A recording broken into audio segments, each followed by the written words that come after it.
बिस्मिल्लाहिर्रहमानिर्रहीम। अस्सलाम वालेकुम नाज़रीन, मैं हूँ फ़याज़ राजा और आप देख रहे हैं आपका अपना यूट्यूब चैनल।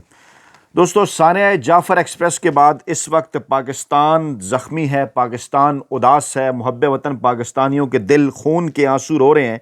मगर कुछ नाआक़बत अंदेश इस वक्त भी पाकिस्तान तहरीक इंसाफ और इमरान खान के ख़िलाफ़ अपना सौदा बेच रहे हैं। एक ऐसी सूरत हाल कि जिस सूरत हाल के अंदर पूरी कौम को इकट्ठा हो जाना चाहिए और इमरान खान की जानिब से भी पूरी कौम को एक होने का पैगाम दिया गया है, लेकिन मुस्लिम लीग नवाज़ के नाआक़बत अंदेश रहनुमा, इसी तरह से पाकिस्तान पीपल्स पार्टी के वज़रा, नून लीग के अंदर पूरी एक लाइन है, एहसन इकबाल हों, ख्वाजा आसिफ हों, राना सनाउल्लाह हों, और अब तो जनाब सामने आए हैं मोहतरम इरफान सिद्दीकी साहब, जो कि ख़ुद को आर्मी चीफ साहब का उस्ताद गर्दानते हैं। साबका army chief general Qamar Javed Bajwa साहब का भी और मौजूदा army chief general Asim Munir साहब का भी। उन्होंने जनाब एक ट्वीट किया है और अपनी एक किताब की तस्वीर शेयर करके ट्वीट किया है कि 2 साल पर मुहीत पीटीआई की बेहिकमत व बेसमर दास्तां अब किताबी शक्ल में मुरतब हो चुकी है। नीचे किताब का अनवान है पीटीआई और पाकिस्तान, साइफर से फाइनल कॉल तक, और कीमत जनाब उन्होंने 2000 से कम करके इसकी 1500 कर दी है और होम डिलीवरी जनाब उन्होंने फ्री रखी है। और जनाब इसके ऊपर क्या ही खूब जो है वो कोट किया है हमारे दोस्त, हमारे भाई तारिक मतीन साहब ने, कि गवैये भी ये सलाहियत रखते हैं कि मौका की मुनासबत से गाना, कलाम, कवाली क्या पेश करना है, मगर जर्नैलों का उस्ताद, बुजुर्ग सियासतदान इस बुनियादी सलाहियत से महरूम है। ये इस सानिया के मौका पर भी अपनी दुकान चला रहा है। जी हाँ, अपनी दुकान खोल ली है इरफान सिद्दीकी साहब ने। हमेशा की तरह के दुकानदार हैं इरफान सिद्दीकी साहब। उन्हें पता है कि किस वक्त हमने क्या चीज़ बेचनी है और वो बेचने के लिए आगे हैं। और अगर किसी किस्म की कोई शर्म और हया होती तो इस मौके के ऊपर कम से कम पाकिस्तानी कौम को जोड़ने की वो बात करते, जब पूरी पाकिस्तानी कौम का दिल ज़ख्मी है।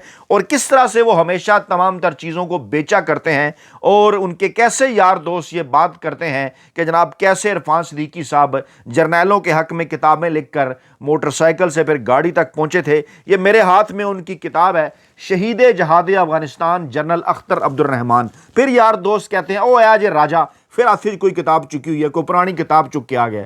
ओ भाई क्या करें, इन लोगों को आपके सामने बेनकाब तो करना है ना, इनके चेहरे तो आपके सामने रखने हैं ना, जो हर मामले के अंदर इमरान खान के बुक्स का शिकार हैं और रोज़ाना सुबह उठते साथ इनका एजेंडा होता है कि इमरान खान और पाकिस्तान तहरीक इंसाफ के खिलाफ एक घटिया और बेबुनियाद जो है वो प्रोपेगेंडा किया जाए, तो फिर इनको बेनकाब करना हम जैसे मजदूर साफियों का फ़र्ज़ है ना जनाब।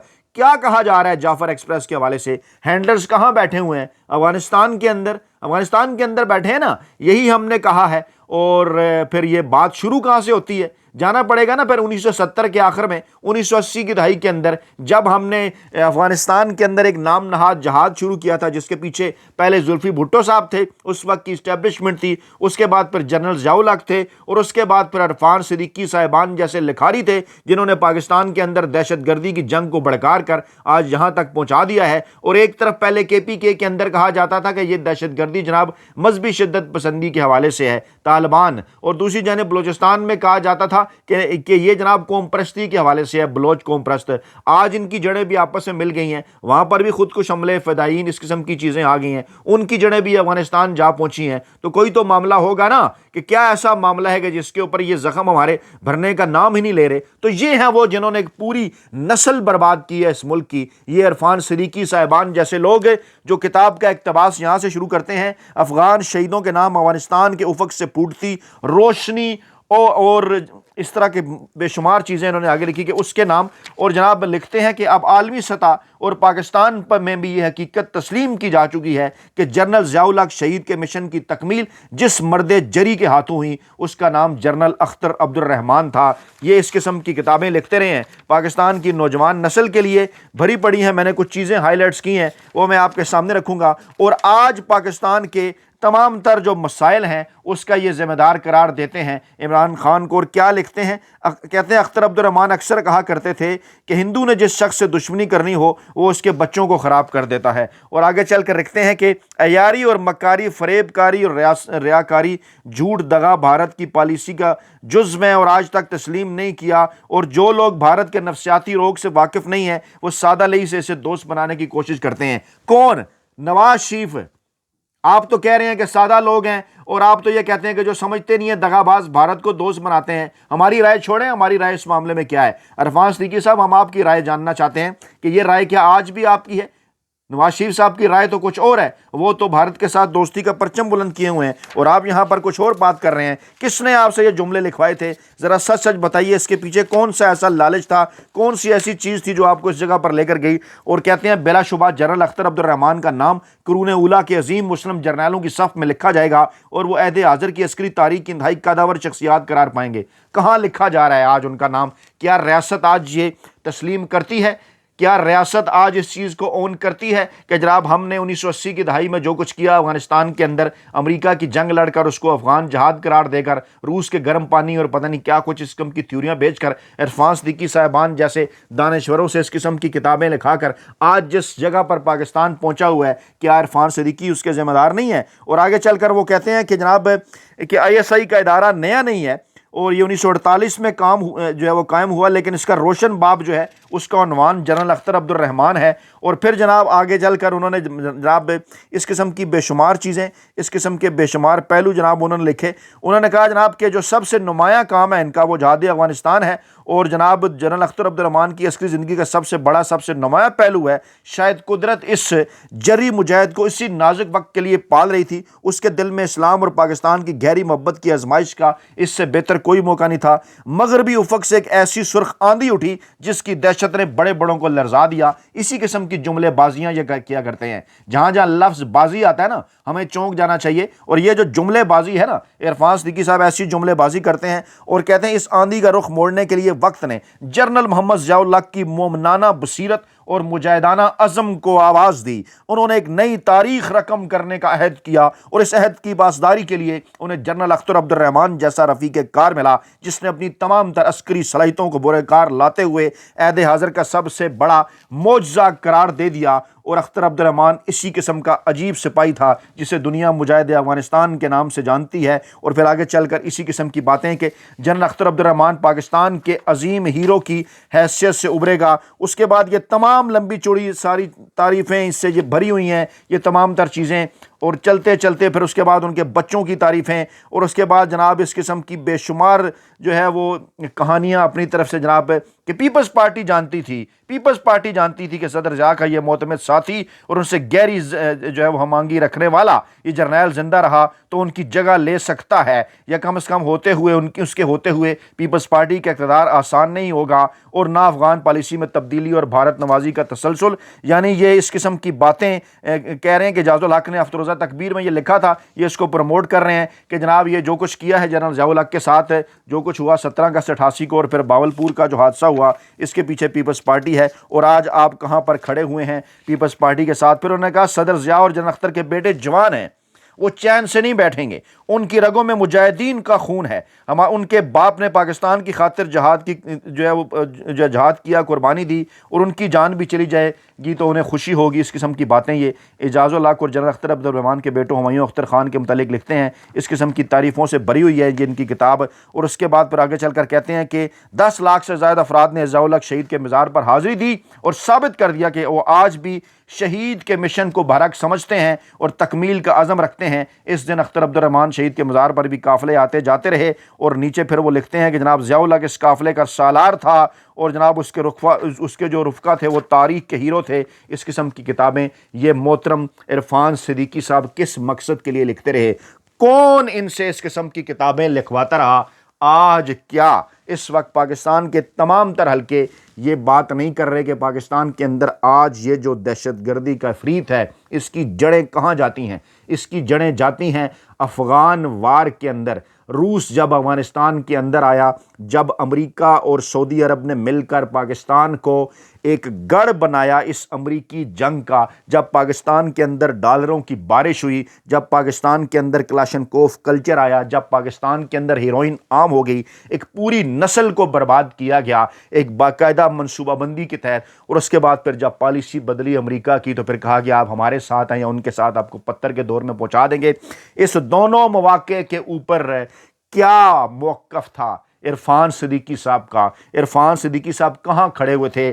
آج جو پاکستان کے اندر دہشت گردی ہے جس کی جڑیں ہر کوئی بندہ افغانستان کے اندر ڈھونڈتا ہے، آج جو واقعہ ہوا ہے سانحہ جعفر ایکسپریس جو ہوا ہے جس کے متعلق ہم یہ کہہ رہے ہیں، اور ڈیفینیٹلی ہم اس بات کے اوپر یقین بھی کرتے ہیں، ڈیفینیٹلی کوئی معلومات تو ہوں گی پاکستانی اسٹیبلشمنٹ عسکری اداروں کے پاس کہ انہوں نے یہ بات کی کہ اس کی جڑیں افغانستان کے اندر ہیں اور وہاں سے یہ معاملہ سارا جو ہے وہ ہینڈلرز جو ہے وہ یہ کنٹرول کر رہے تھے۔ تو وہ افغانستان، افغان باقی، کوثار باقی، عرفان صدیقی کے کالم، وہ مرد کلندر، وہ ملا عمر اٹھا اور اس نے چادر جھاڑی اور کالی اس نے پتہ نہیں جو ہے چادر پہنی ہوئی تھی، اور اس کے بعد پتہ نہیں کیا اس قسم کا رومانٹسزم اس قوم کے نوجوانوں کے اندر کون بھرتا رہا؟ صرف اور صرف یہ جرنیلوں کے استاد عرفان صدیقی صاحب۔ اور آج اس موقع کے اوپر جب یہ اتنا بڑا سانحہ ہو گیا ہے، جب اپنے اور پرائے بھی جناب اس کے اوپر بات کر رہے ہیں، جب جناب امریکہ کی جانب سے مذمت کی گئی کہ پاکستان کے ساتھ کھڑے ہیں، جعفر ایکسپریس حملے کی وہ مذمت کر رہے ہیں، اظہار ہمدردی کر رہے ہیں، بلوچ لبریشن آرمی کو عالمی دہشت گرد تنظیم قرار دے رہے ہیں، کہہ رہے ہیں پاکستان کے ساتھ ہم سیکیورٹی تعاون جاری رکھیں گے، پاکستانی عوام کے ساتھ ہیں۔ اس سے پہلے چین کی جانب سے بیان آتا ہے، وہ بھی کل عدم BLA کی جانب سے ٹرین ہائی جیکنگ کی مذمت کرتے ہیں، اور ان کے ترجمان کہتے ہیں چین ہر قسم کی دہشت گردی کا مخالف ہے، پاکستان کی معاونت جاری رکھے گا، سیکیورٹی تعلقات پاکستان کے ساتھ مزید مضبوط بنائے گا۔ جب UN کی جانب سے بیان آ جاتا ہے، UN کے جو اقوام متحدہ کے سیکرٹری جنرل ہیں ان کی جانب سے بیان آتا ہے، وہ بھی یہ بات کرتے ہیں کہ جناب اس وقت ہم پاکستان کے ساتھ کھڑے ہوئے ہیں، وہ اس معاملے کی مذمت کرتے ہیں۔ یہ تمام تر چیزیں پوری دنیا پاکستان کے متعلق بات کر رہی ہے، چین، امریکہ، اقوام متحدہ اپنے پرائے، لیکن اس موقع کے اوپر نون لیگی وزراء کی ایک پوری لائن ہے، احسن اقبال سے لے کے خواجہ آصف سے لے کے رانا ثناء اللہ سے لے کے ان محترم عرفان صدیقی صاحب تک بھی جنہوں نے چند گھنٹے پہلے یہ ٹویٹ کیا، یہاں بھی ان کو پاکستان تحریک انصاف اور عمران خان، کیونکہ پتہ ہے نا انہیں کہ عمران خان کا نام لیں گے، پاکستان تحریک انصاف کا نام لیں گے، چیزیں وائرل ہوں گی، چاہے ان کے حق میں ہیں چاہے ان کی مخالفت میں ہیں۔ انہیں پتہ ہے پاکستان کا سب سے بڑا برانڈ عمران خان ہے، پاکستان کا سب سے بڑا برانڈ پاکستان تحریک انصاف ہے اپنا سودا بیچنے کے لیے۔ کیا آپ ذرا تھوڑی دیر کو سوچئے، شاید وہ شورش کشمیری صاحب نے کہا تھا نا، میں اگر غلط نہیں ہوں تو پھر مجھے درست کیجئے گا، جناب اگر میں غلط ہوں تو مجھے درست کیجئے گا، وہ جو کہا جاتا ہے جملہ کہ ایک جو طوائف ہے وہ تو صرف اپنا جسم بیچتی ہے، اس کا نقصان صرف شاید اسے ہوتا ہوگا، لیکن ایک صحافی جو ہے وہ اگر اپنا قلم بیچ دے، عرفان صدیقی صاحب جیسے صحافی جو کہ خود کو صحافی بھی کہتے ہیں، سیاستدان بھی کہتے ہیں، جرنیلوں کو استاد بھی کہتے ہیں، ٹیچر بھی کہتے ہیں، لکھاری دانشور پتہ نہیں کیا کچھ کہتے ہیں، یہ کتابیں سوال پوچھا جائے، کمیشن بنایا جائے، ایک کمیشن بنایا جائے پاکستان کے اندر کہ یہ کتابیں عرفان صدیقی صاحبان سے کون لکھواتا رہا ہے۔ وہ اور بھی لمبے لمبے نام ہیں، بڑے بڑے نام ہیں، لیکن ابھی آج کیونکہ عرفان صدیقی صاحب کے متعلق بات ہو رہی ہے، یہ کتابیں جو تاریخ کا حصہ ہیں، ہماری اس لائبریری کے اندر 2-3 کاپیز ان کی پڑی ہوئی ہیں، کسی بھی وقت کا سامنا کرنے کے لیے کہ جب بلایا جائے کسی بھی کمیشن کے اندر، عدالت کے اندر، تو وہاں جا کر ہم یہ تمام تر چیزیں پاکستانی عوام کے سامنے، پاکستانی اداروں کے سامنے رکھیں۔ کون پوچھے گا ان سے؟ کیا ہر دور کے اندر انہی کی بات مانی جائے گی؟ اس وقت آج سے جو جناب یہ 180 ڈگری کے فاصلے کے اوپر یہ کچھ اور بات کر رہے تھے، آج یہ کچھ اور بات کر رہے ہیں، تو کیا دونوں دفعہ ان کی باتیں مانی جائیں گی صرف اس وجہ سے کیونکہ ان کو جناب پاکستانی اسٹیبلشمنٹ کی ہمدردی حاصل ہے، یا انہیں یہ فن آتا ہے ان کی گود میں بیٹھنے کا یا ان سے فائدے اٹھانے کا، تو ان سے ڈر جایا جائے، حق کی آواز نہ بلند کی جائے، آواز نہ اٹھائی جائے سچ کی؟ عرفان صدیقی صاحبان جیسے لوگوں کے خلاف لوگ کہیں گے راجہ صاحب آپ بار بار ماضی میں چلے جاتے ہیں، آپ کس قسم کی چیزوں کا ذکر کرتے ہیں، کیا ہو رہا ہے یہ ہمیں بتائیں۔ میرے دوستو یہ تو آپ تک پہنچ ہی رہا ہے کہ کیا ہو رہا ہے، اچھا پہنچ رہا ہے، برا پہنچ رہا ہے، سچا پہنچ رہا ہے، جھوٹا پہنچ رہا ہے، بے شمار آپ کے پاس کمیونیکیشن چینلز ہیں جہاں پاکستانی ٹی وی اخبارات چینلز میڈیا ویب سائٹس ہیں، وہاں انٹرنیشنل بھی ہیں، وائس آف امریکہ بھی بتا رہا ہے، BBC بھی بتا رہا ہے، ہم نہیں بتاتے آپ کو، ہم نہیں کہتے، آپ خود جا کر دیکھ سکتے ہیں کون سچ بول رہا ہے کون جھوٹ بول رہا ہے۔ ہمارا اس وقت کیا المیہ ہے، ہمارا اس وقت نوجوان نسل کے آگے، پاکستان کے بزرگوں کے آگے کیا سوال ہے؟ وہ سوال صرف یہی ہے کہ جناب کیا آپ جانتے ہیں عرفان صدیقی صاحب کے جیسے کرداروں کو؟ اور اگر نہیں جانتے تو پہچانیے عرفان صدیقی صاحب جیسے کرداروں کو، اور ان کرداروں سے اپنی نوجوان نسل کو محفوظ رکھیں، کیونکہ یہی وہ کردار ہیں کہ جنہوں نے گزشتہ 40 سے 50 برسوں میں پہلے پاکستان کے طاقتور حلقوں کی گود میں بیٹھ کر نواز شریف جیسے سیاستدانوں کو پروموٹ کر کے اس وقت پیپلز پارٹی کو پاکستان دشمن قرار دیا کرتے تھے، آج کل پاکستان تحریک انصاف کو پاکستان دشمن قرار دیا کرتے ہیں۔ اس وقت کیونکہ اسٹیبلشمنٹ کی یہی خواہش تھی کہ پی ٹی آئی کو پاکستان پیپلز پارٹی کو ملک دشمن قرار دینا ہے، تب نواز شریف کو اسٹیبلشمنٹ کو فائدہ ہوگا۔ آج کیونکہ مقصد ان کا یہ ہے، فائدہ اس میں ہے کہ پی ٹی آئی کو آپ نے ملک دشمن جماعت قرار دینا ہے، تبھی آپ کا اور طاقتور حلقوں کا فائدہ ہوگا، تو اس لیے وہ چرن ہمیشہ کی طرح 40-50 برسوں سے یہ بیچ رہے ہیں۔ ان کے چرن کو اچھی طرح سے سمجھ لیجئے، سوچ لیجئے، کمنٹ باکس کے اندر اپنی قیمتی رائے کا اظہار ہر صورت کیجئے۔ اپنا بہت خیال رکھیے گا، دعاؤں میں یاد رکھیے گا۔ نئی ویڈیو کے ساتھ جلد حاضر ہوں گے۔ اللہ نے کے